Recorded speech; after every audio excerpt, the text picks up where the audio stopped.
funny story before I start this review. Me and my girlfriend were originally going to go see Jupiter Ascending, but we were watching the trailers. I'm like, wait, this movie doesn't start for another 10 minutes. It turns out we were in a movie theater for Paddington, so thank God that we noticed that before the movie started.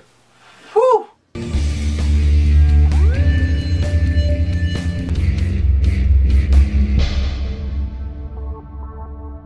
Now, Jupiter Ascending stars Mila Kunis and Channing Tatum, and it follows the character of Jupiter Jones, played by Mila Kunis. And it turns out that she's basically sort of the chosen one that is basically now Majesty, or chosen to rule the world. And so now she's being captured by this family who contains of people like Redmayne. And so Channing Tatum comes in and tries to save her, and also pretty much tries to save the planet. Now, I was actually having some pretty high expectations for this movie. It had great visuals looking from the trailer, some badass action, and of course, I love Channing Tatum. Mila Kunis is hot, so yeah, let's get into this. But was this the extreme badass and fun action movie that I expected it to be? Not so much. Now, the acting I thought was okay. Mila Kunis was just decent. I didn't really expect much out of her. She's funny when she's in a comedy, but she's not one of the greatest actresses in the world, so she did what she could. She was fine. Channing Tatum was probably my favorite part about this whole movie. I thought his character was fun. He was very badass, more than anyone else in the entire movie, and his action scenes were the most entertaining out of all of them. He had a pretty good character, and not just because I love Channing Tatum, he was probably just the best part about this whole movie. Now, Redmayne plays the villain of this movie, and oh my god, he's nominated for an Oscar. He's most likely going to win. Yeah, it's not the movie to have be released before the Oscars, buddy, because he was absolutely awful in this movie. He was really, really bad. And, like, it wasn't his fault. It was just the wrong casting.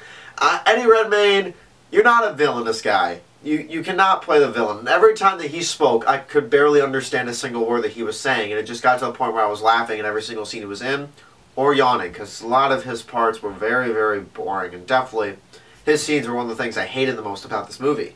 And the supporting cast was fine. I thought that Sean Bean, if you know who he is, he was probably the best out of the supporting cast members. I thought he did a very good job, but so-and-so acting here. Now, one of the biggest things I was anticipating for this movie was the action, which the action was great. They really did deliver some awesome visuals and some fun action sequences. They were definitely fun to watch, and the visuals were absolutely breathtaking. This movie definitely had one of the best visuals that you've seen out of all year. Well, because, well, it's February. And looked really, really good. The sets that were built were awesome. Well, not set, basically. Computer design. They looked really, really good. And the makeup was really, really good. What you expected you got. But, like, it wasn't as fun as you would have expected. There were a lot of parts in this movie where I just thought were very, very boring. The dialogue I thought was just atrocious. It wasn't really written the best that it could have been.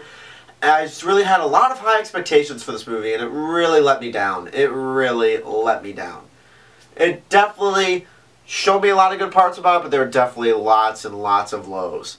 And even in some of the action sequences, sometimes it got really, really shaky, and I could barely understand what was happening, and that just really, really got me upset and really made me mad. And also just doesn't help by the other stupid performances, like from Redmayne, the dumb writing, the typical awful action stuff that we've seen in so many other movies before. I really thought this movie could have delivered something good, but it really, really did let me down. Overall, Jupiter Ascending, not the greatest movie. It's definitely not a horrible movie by any means. It's definitely not a great movie by any means. It's a decent time. Maybe something good to get at Redbox when you have nothing to do, but it's nothing great to go see in the theater, in my opinion. In my opinion, you should just skip it and probably see the movie that I'm going to review next. You can probably guess what it is. But overall, I'll be giving Jupiter Ascending a C. It did have some good things about it. Channing Tatum was really good.